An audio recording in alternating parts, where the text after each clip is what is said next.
Oke, Bismillahirrahmanirrahim. Assalamualaikum warahmatullahi wabarakatuh. Selamat malam semuanya. Salam sejahtera untuk kita semua. Mengawali kegiatan belajar pada malam hari ini, kita awali dengan berdoa. Berdoa dimulai. Bismillahirrahmanirrahim. Doa selesai. Gimana kabar kalian? Semoga kalian dalam keadaan sehat walafiat ya. Oke, hari ini kita mau melanjutkan dan saya akan memberitahukan beberapa soal terbaru yang sudah saya berikan ke Kak Mamat. Nanti tinggal kita spoiler aja ya satu persatu kayak gitu. Nah, jadi ini ada soal kita bahas kira-kira ya sebelumnya saya ingin mengucap apa namanya itu mengatakan tentang ada beberapa peraturan. Yang pertama tidak boleh mencoret-coret em, screen, dikhawatirkan takut mengganggu jalannya proses kegiatan belajar mengajar. Lalu yang kedua adalah silakan kalian jawab di meeting chat. Kemudian yang ketiga adalah apabila ada yang ingin ditanyakan, silakan kalian raise hand terlebih dahulu atau menanyakan langsung di grup chat ya seperti itu. Kemudian juga dimohon untuk unmute apabila tidak ada yang bertanya atau apa, ditakutkan juga mengganggu jalannya kegiatan belajar mengajar juga ya. Oke, hari ini kita mau ngebahas soal tentang TWK. Oke, kira-kira di sini eh, poinnya adalah di bagian mana coba menurut pendapat kalian? Silakan dijawab. Poin dari soal nomor 11 nih. Nah, kira-kira apa? Di sini ada kalimat nih, Joko Widodo ini dia eh, memutuskan nih ya. Ada kalimat nih, memutuskan pemenang sayembara. Ini nggak bisa diinin ya. Nggak bisa di-highlight kah? Nah, nah, memutuskan pemenang sayembara desain ibu kota negara baru bertemakan Negara Rimba Nusantara. Nah, menurut kalian ini jawabannya apa? Yang manakah konsep pemenang harapan kedua? Nah, ayo, silakan dijawab. Ada yang tadi udah dijawab tuh. Siapa tuh yang udah jawab? Tadi udah ada yang jawab C, Firman. Yang lain, silakan dijawab.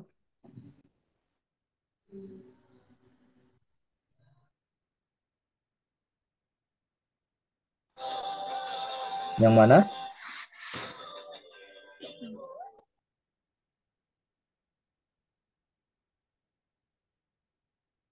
Ayo,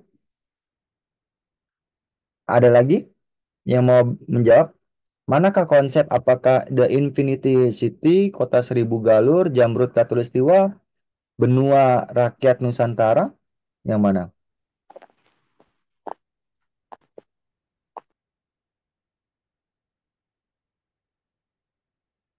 Pemenang harapan kedua ya, bukan ini.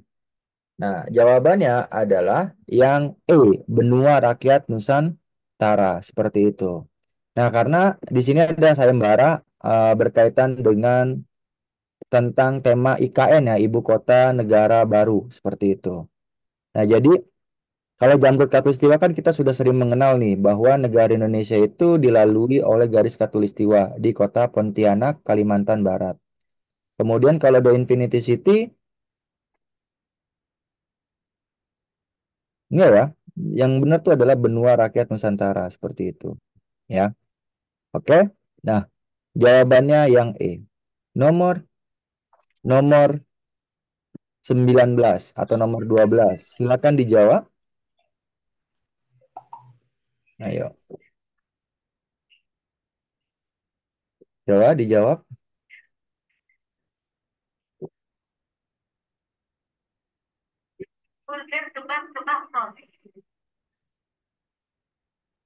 Jawabannya apa? Kira-kira?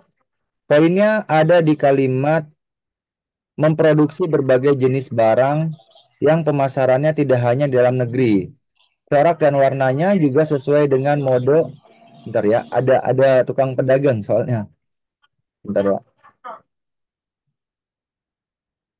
Nah, Poinnya di kalimat ini nih, kualitasnya pun tidak diragukan lagi. Corak dan warnanya sesuai dengan mode mutakhir serta harganya bersaing. Nah, berarti kalimat poster yang sesuainya mana? Poster itu biasanya adalah ini ya, tentang apa sih namanya itu ajakan ya. Nah,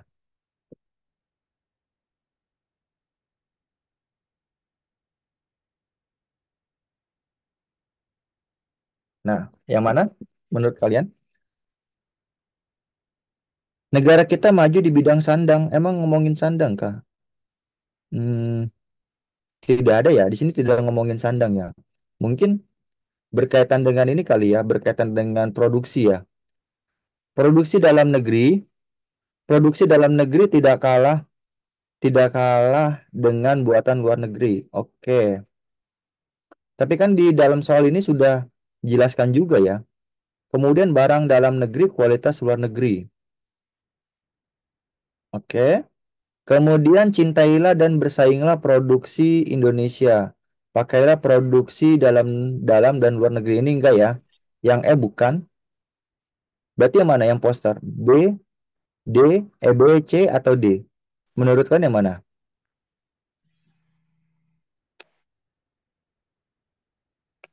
Jawabannya adalah yang wah banyak yang B, ada yang C. Kenapa milih B dan C? Ayo,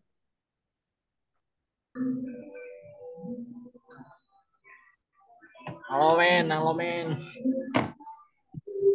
elemen elemen. Oke, kata dia singkat, padat dan komersil. Komersil itu artinya bisa diperdagangkan ya, seperti itu. Berarti yang mana nih? Semua ini dilakukan agar masyarakat menyukai produksi dalam negeri. Nah, jadi jawabannya adalah karena poster itu berkaitan dengan iklan, bener nggak? Sepakat nggak? Poster itu berkaitan dengan ajakan kalimat apa ya namanya ya dalam bahasa Indonesia itu.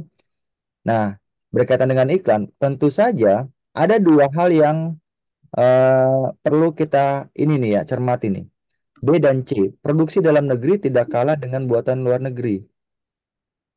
Barang dalam negeri kualitas luar negeri. Oke, ingat ya tadi apa?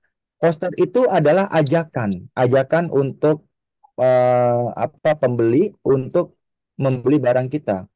Nah, maka jawabannya adalah yang C ya, betul ya. Barang dalam negeri, kualitas luar negeri. Ini adalah suatu kalimat di mana singkat, nah di mana juga bukan hanya opini ya, tapi juga di sini sudah dijelasin nih. Tentang kualitasnya pun tidak diragukan lagi. Nah, berarti kan barang dalam negeri, kualitasnya pun luar negeri. Karena apa? Karena dijual juga di luar negeri. Jadi jawabannya adalah yang cacing ya, seperti itu. Oke, ada pertanyaan? MP nomor 12? Tidak ada? Oke, kita lanjut ya. Nah, silakan. Poinnya ada di kalimat pertama, tentu saja, dan di kalimat terakhir nih. Globalisasi. Oke, globalisasi itu tidak bisa kita bendung ya, tapi globalisasi itu tentu saja bisa kita saring, bisa kita atasi. Nah, eh, tidak memiliki batas ya. Nah, jadi dunia ini tidak dibatasi oleh batasan. Nah, tadi udah saya kasih tahu nih bahwa tidak boleh mencoret-coret share screen ya. Ini dimohon yang mencoret-coret tolong. Nah, gitu dong. Nah, dunia tidak dibatasi oleh batasan. Kemudian yang ditanyakan adalah dampak positif adanya globalisasi. Oke, kita udah mempunyai dua dua kata kunci nih, globalisasi dan dampak positifnya adanya globalisasi. Semakin kurang impor. Oh, ini salah. Karena ini negatif nih ya. Semakin kurangnya impor negatif. Semakin mudahnya arus produksi. Oke, ini kita simpan dulu. Adanya pembatasan. Oh, ini negatif nih ya. Ada kalimat pembatasan. Biaya ekspor barang menjadi tidak murah. Ini juga negatif karena seakan-akan pun ini apa ya namanya ya? eh Seakan-akan pun jadi perhatian ya biayanya itu untuk ekspor mengirimkan barang ke luar negeri itu sangat mahal, butuh biaya sangat mahal. Biaya impor barang melonjak tinggi, biaya impor, biaya mendatangkan. Oke, ini negatif ya. Nah, berarti yang mana? Semakin kurang impor teknologi dari luar. Yang mana aja lah, yang saya di. Nah, jawabannya adalah tentu saja yang B ya. Karena yang A ini adalah semakin kurangnya impor teknologi dari luar. Ini bertentangan ya dengan globalisasi. Kenapa? Karena globalisasi sendiri ini dunia tidak dibatasi oleh batasan kayak gitu. Jadi tentu saja teknologi dari luar akan begitu cepat masuk ke Indonesia kayak gitu. Nah, tuh sudah ada kalimat penjelas di mana perkembangan teknologi informasi yang semakin meningkat menjadi media utama. Nah, ini tentu saja bertolak belakang dengan yang A, kayak gitu. Ya. Maka jawaban yang tepat adalah yang Bravo, kayak gitu. Oke, tadi kayaknya ada yang raise hand. Siapa ya? Kurniawan ya, kalau nggak. Pokoknya yang tempat yang toko. Silakan Kurniawan. Udah cepet banget ininya. Kalau ada yang mau Halo, di halo, halo. Kurniawan ada yang mau ditanyakan? Tidak ada, Pak. Oh, nggak ada. Oke. Iya. Oke, kita lanjutkan. Soal nomor 14. Nah, poinnya ingat ya, ada di dua kata. Kalimat apa namanya itu paragraf pertama atau paragraf terakhir. Nah, berarti yang mana nih?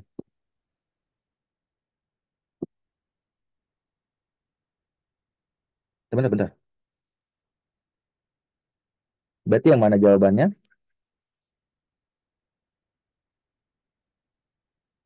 Arah pandang wawasan Nusantara. Yang ditanyakan arah pandang ke dalam. Nah, itu. Ini pelajaran kelas 10 nih. Kurikulum K13. Izin, Pak. Ya. Maaf, Pak. Ini pembahasannya tentang wawasan kebangsaan ya? Iya, betul. Jadi Oh, malam ini hanya TWK saja. Nah, oh. tapi kalau misalnya kalian mau tanya tentang hal yang lain, silakan. Kayak gitu. Mudah-mudahan saya bisa jawab ya. Kayak gitu. Baik, Pak. Kecuali, Terima kasih. kecuali Tiu, kecuali Tiu. Karena bukan kompetensi saya kayak gitu. Ya. Mungkin sedikit dari apa ya, eh, penjelasan dari Bapak. Saya juga agak paham juga. Saya dari ini, Pak. Dari administrasi negara, Oh, Politeknik oke. Negeri Pontianak. Oke, administrasi. Berarti pengen ngambilnya itu CPNS yang berkaitan dengan LAN ya, Lembaga Administrasi Negara. Iya, berkaitan dengan hukum administrasi negara. Masuknya itu kan ke dalam ini, tata negara. Iya, betul.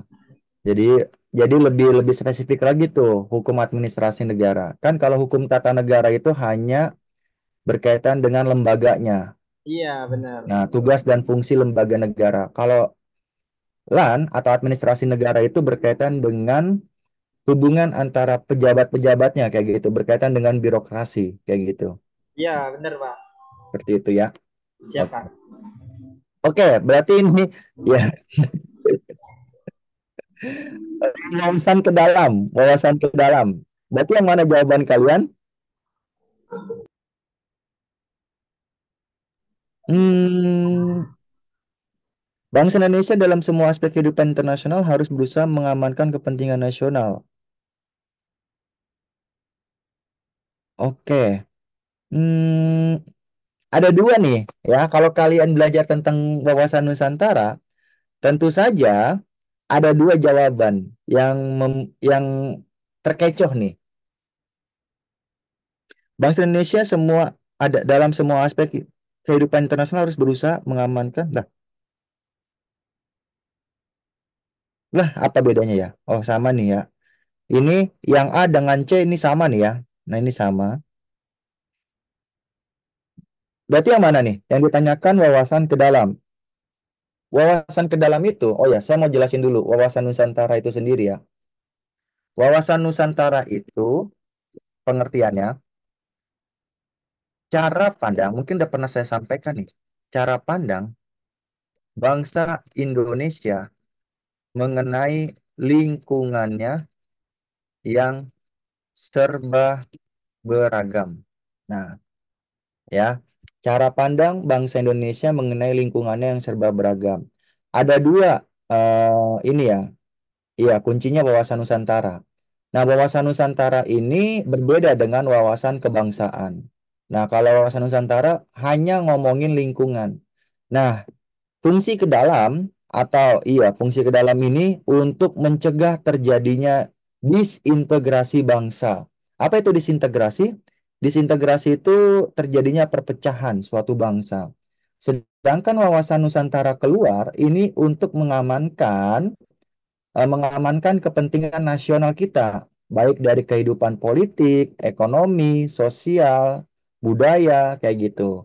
Jadi yang A ini, A dan C, ini adalah wawasan Nusantara keluar. Kalau yang B, ini adalah wawasan Nusantara ke dalam. Jadi jawabannya adalah B. Seperti itu. Ya, wawasan Nusantara juga memiliki tujuan supaya memotivasi supaya masyarakat Indonesia itu memiliki persepsi yang sama tentang negara Indonesia. Itu tujuannya. Saya ulangi ya. Tujuan adanya kita mempelajari wawasan Nusantara adalah supaya warga negara Indonesia memiliki pandangan yang sama tentang lingkungan atau lingkungan di Indonesia kayak gitu. Nah, ya. Jadi nanti wawasan Nusantara itu akan berbicara aspek Trigatra dan Pancagatra seperti itu, ya. Oke. eh nah ini muka saya nih. Oke, kita lanjutkan. Soal nomor berapa lagi nih? 15. Nah, nah ini sama juga ya. Itu kayaknya Dentaipo Kak, waktu Kak Yoga bikin. Yang satunya ke dalam, yang satunya keluar. Oh, ini yang ini keluar ya. Ya Kak. Berarti kalau keluar berarti jawabannya udah jelas nih ya. Yang A dan C ya, seperti itu. Nah, karena ini ngomonginnya wawasan ke luar kayak gitu. Oke. Nah, nomor oh udah. Nah, saya mau ini nih ya, apa namanya itu mau tanya dulu sama kalian. Kira-kira ada nggak yang pengen kalian tanyakan? Silakan. Saya, ayo. Sebelum saya mau spoiler, apa ya? Soal, soalnya kapan itu Kak? Mau dikasih Kak? Kemungkinan. Kemungkinan Senin Kak, Senin atau Selasa. Di spill Oh 5 gitu. soal aja Kak. 5 soal acak. Ini, oke, oke. Di spill 5 soal acak.